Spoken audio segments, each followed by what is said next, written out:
Абе, може. Явичка, да. Мале, гледай как го е сплескал. Погледай. Ски, какво става тук с... Обаче пиги има тая работа. Да. Само тези са ми пари. И са ти здрави. Не, гледай. Вътре сега скорости може да има, нали, не се знае нищо.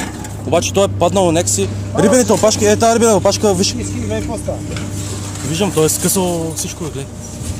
Направо е скъсал. Иначе това е също и же резерват, нали, обаче погледай. Гледай какво е станало тук. Резервора не става. Капачката му е вземе само. Те са хубави, те.